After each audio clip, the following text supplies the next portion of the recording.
प्रणाम देवी और सज्जनों, स्वागत है सभी का आपके अपने फाइनेंस 44 में। जैसे कि हम सभी जानते हैं, शेयर मार्केट क्रैश ही नहीं बल्कि बहुत ही वॉलेटाइल भी है। कभी अच्छे से ऊपर जा रहा है और कभी ऐसा गिर रहा है कि संभाले ना संभले। इसीलिए ऐसे में दो बात समझ में आती है कि अपना पूरा पैसा एक ही बार में ना लगाओ और दूसरा मार्केट क्रैश का फ़ायदा लेना। क्योंकि जब मार्केट क्रैश होता है या फिर सेलिंग शुरू होती है तो ऐसे में लोग पैनिक में आके अच्छे शेयर भी सेल कर देते हैं, जिससे मार्केट क्रैश में बुरे शेयर तो गिरते ही हैं बल्कि अच्छे शेयर भी गिर जाते हैं। लेकिन जब मार्केट रिकवर होता है तो बुरे शेयर के मुकाबले में अच्छे शेयर जल्दी रिकवर करते हैं। और इसी में लोग एक और गलती करते हैं और वो है मार्केट को टाइमिंग करना। मतलब मार्केट अभी और गिरेगा तब मैं इन्वेस्ट करूंगा ऐसा करके। तो ऐसा कभी नहीं हुआ दोस्तों। कोई भी मार्केट को टाइमिंग नहीं कर सकते, फिर प्रिडिक्ट नहीं कर सकता। और क्योंकि मार्केट को प्रिडिक्ट नहीं कर सकते इसीलिए मार्केट क्रैश में अच्छे शेयर भी गिरते हैं और वोलेटाइल मार्केट में एक ही बार में अपनी पूरी पूंजी लगा देना गलत इन्वेस्टिंग है। इसीलिए हम दो इन्वेस्टिंग तरीके का इस्तेमाल कर सकते हैं। पहला है SIP, मतलब जिसमें पर्टिकुलर एक खास दिन आपके द्वारा निश्चित की गई राशि आपके अकाउंट से कटकर शेयर में लग जाएगी। और दूसरा है बाय ऑन डिप, मतलब जब जब मार्केट गिरेगा तब आप अपनी पूंजी में से कुछ प्रतिशत इसमें निवेश करेंगे। इन दो तरीकों से हम वोलेटाइल मार्केट में भी बिना टाइमिंग किए सही निवेश कर सकते हैं। और चलिए अब जानते हैं फंडामेंटली स्ट्रॉन्ग शेयर्स को। लेकिन उससे पहले बोलना चाहूँगा कि फंडामेंटली स्ट्रॉन्ग शेयर्स होते क्या हैं। तो ये जो फंडामेंटली शेयर्स होते हैं उनका बेस जो रहता है फंडामेंटली स्ट्रॉन्ग रहता है। इनको जो रेवेन्यू है लगातार बढ़ती रहती है, सेल्स बढ़ती रहती है, इनका प्रॉफिट भी बढ़ता रहता है और कंपनी पे बहुत ही कम या फिर जीरो डेब्ट होता है, जिसके कारण ये अपने ऑपरेशन को अच्छे से इस्तेमाल कर सकते हैं। और साथ ही इनका जो फ्यूचर पर्सपेक्टिव है वो भी बहुत ही बढ़िया होता है, जो कि लॉन्ग विजन में होता है, जो कि कंपनी के साथ साथ शेयर होल्डर्स के हित में होता है। और अब चलिए फंडामेंटली स्ट्रॉन्ग के पहले शेयर को देखते हैं, जिसमें सबसे पहले है टाटा कंसल्टेंसी सर्विस TCS, जिसका गठन जो है 1968 में किया गया था। और ये भारत की नंबर 1 IT कंपनी है और ये टाटा की एक फ्लैगशिप कंपनी है। और साथ ही मार्केट कैप के अकॉर्डिंग ये भारत की दूसरी सबसे बड़ी कंपनी है। तो मोटा मोटा कंपनी का मार्केट देखते हैं तो नॉर्थ अमेरिका में 50.5% का इनका मार्केट, वहीं लैटिन अमेरिका में 1.70% का इनका मार्केट है, यूके में 15.9% का, यूरोप में 16.0 और भारत में 5.10% का इनका मार्केट है। वहीं एशिया पैसिफिक और मिडिल ईस्ट एशिया में इनका 10.8% का इनका मार्केट है। और कंपनी का डोमेन देखें कि इनका रेवेन्यू कहाँ कहाँ से निकल के आता है तो सबसे पहला BFS बैंकिंग फाइनेंशियल सर्विस से इनका 32.2% से इनका जो रेवेन्यू है वो निकल के आता है। रिटेल एंड SPG से 15.1% का, life science and health care से इनका 10% का रेवेन्यू निकल के आता है।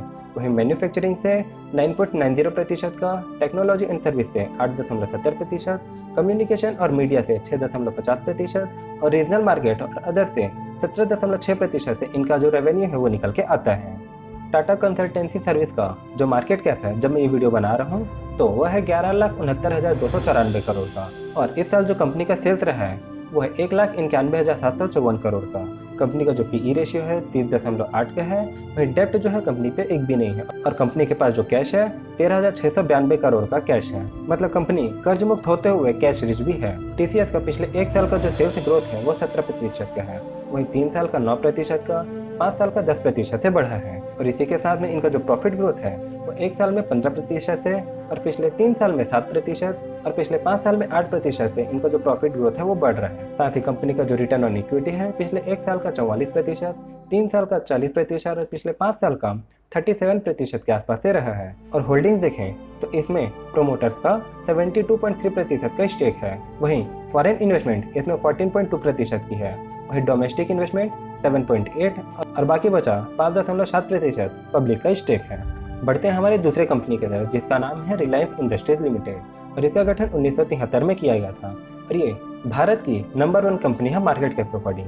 और आप यहाँ पर जो इनका वीडियो चल रहा है वो देख सकते हैं कि ये जो कंपनी है किस किस सेक्टर में इनका जो प्रोडक्ट है वो है। और इसके अलावा रिलायंस जो है अलग अलग सेक्टर में बहुत ही वाइड रूप से फैली हुई है। जैसे कि हम टाटा को देखते हैं कि लेकिन इनका पेनिट्रेशन उतने लेवल पे नहीं है, इसीलिए इनके बारे में हमें ज़्यादा मालूम नहीं पड़ पाता है। रिलायंस का मार्केट कैपिटलाइजेशन जब मैं ये वीडियो बना रहा हूँ तो 16,95,063 करोड़ का है। वहीं जो इनके सेल्स है वो 6,99,972 करोड़ का रहा। PE रेशियो 28.9 है। डेप्ट जो है कंपनी पे 2,81,954 करोड़ का डेप्ट है। और 36,178 करोड़ का कंपनी के पास कैश है। वहीं सेल्स ग्रोथ देखें पिछले 1 साल का तो है 50% का, और पिछले 3 साल का 7% और पिछले 5 साल का 18% इनका सेल्स ग्रोथ रहा है। और इसी के अगेंस्ट में इनका जो प्रॉफिट है वो 1 साल में 33%, पिछले 3 साल में 14% और पिछले 5 साल में भी 14% से बढ़ा है। साथ ही रिलायंस का रिटर्न ऑन इक्विटी देखें तो पिछले 1 साल में 8%, पिछले 3 साल में 9% और पिछले 5 साल में 10% का इनका रिटर्न ऑन इक्विटी रहा है। कंपनी की होल्डिंग देखें तो इसमें प्रोमोटर्स का 50.7% का स्टेक है। वहीं फॉरेन इन्वेस्टमेंट इसमें 24.2% का है। वहीं डोमेस्टिक इन्वेस्टमेंट 14.2% का, और पब्लिक का जो इसमें स्टेक है 10.7% का है। और आगे बढ़ते हैं और देखते हैं हमारे तीसरे कंपनी के बारे में, जिसका नाम है एशियन पेंट्स, और इसका गठन 1942 में किया गया था और ये भारत की लार्जेस्ट पेंट मैन्युफैक्चर है। साथ ही कंपनी जो है 15 कंट्रीज में ऑपरेट करती है और इनका जो प्रोडक्ट है वो 60 कंट्रीज में कंज्यूम किया जाता है।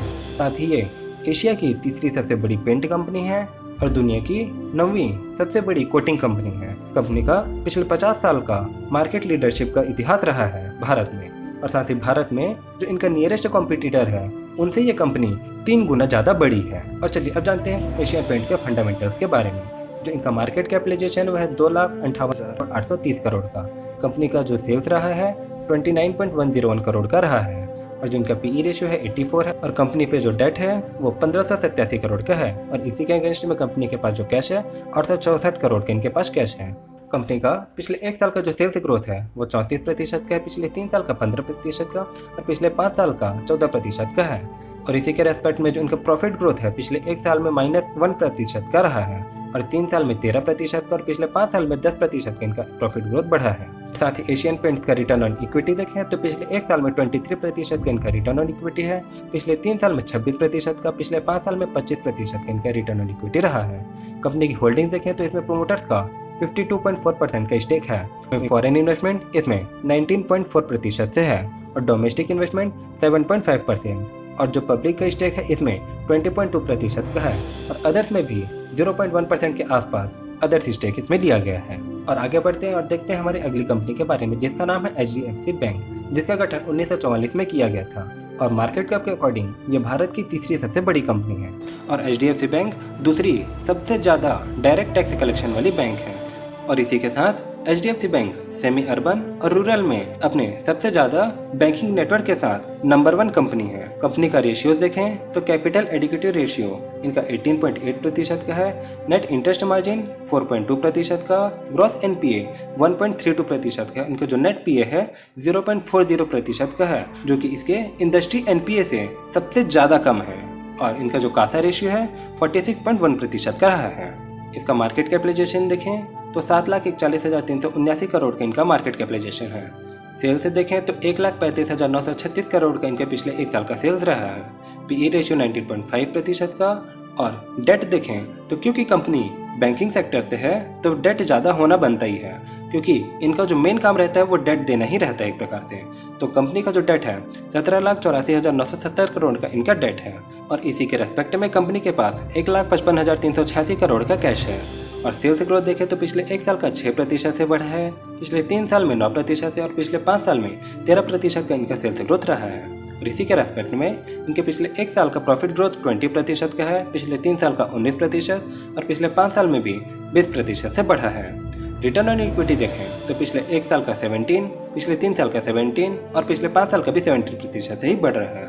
होल्डिंग्स देखें तो इसमें प्रोमोटर्स का जो स्टेक है 25.8% से है, वहीं इसमें जो फॉरेन इन्वेस्टमेंट है सबसे ज़्यादा है 35.6% का, और डोमेस्टिक इन्वेस्टमेंट 24.6%, गवर्नमेंट का जो इसमें स्टेक है 0.2% का है, और बाकी पब्लिक के पास 13.9% का इसका स्टेक है। तो ये था दोस्तों एक छोटा सा वीडियो फंडामेंटली स्ट्रॉन्ग शेयर्स के बारे में। कैसा लगा जरूर बताइएगा नीचे कमेंट करके। आपने भी इन शेयर्स में इन्वेस्ट किया है तो जरूर हमें कमेंट में बताइए। अगर नहीं किया है तो मेरी रिक्वेस्ट है आप अपने बिहाफ पे शेयर को एनालाइज कीजिए, उनका फंडामेंटल देखिए, और अपने बिहाफ पे अपने रिस्क एनालिसिस के हिसाब से इन शेयर्स में इन्वेस्ट कीजिए, जो कि अभी मार्केट रश है, इसीलिए आपको लॉन्ग टर्म में बहुत ही ज़्यादा फायदा होगा। रिक्वेस्ट ये है दोस्तों कि अगर वीडियो अच्छा लगा हो तो लाइक करके मेरा उत्साह जरूर बढ़ेगा। जैसे कि मैंने बताया कि मेरी कोई टीम नहीं है, वीडियो पूरा मैं अकेले बनाता हूँ, और इसीलिए वीडियो को लाइक करके मेरा उत्साह जरूर बढ़ेगा। और चैनल पे नए हो तो जरूर सब्सक्राइब करिएगा, और वीडियो को अपने दोस्तों के साथ जरूर शेयर करिएगा, जिससे कि वो भी ऐसी फंडामेंटली स्ट्रॉन्ग कंपनी के बारे में जान सके और उसमें इन्वेस्ट करके अपने आप को भी ग्रो कर सके। और हम मिलते हैं आपसे ऐसे ही नेक्स्ट वीडियो में, तब तक के लिए प्रणाम।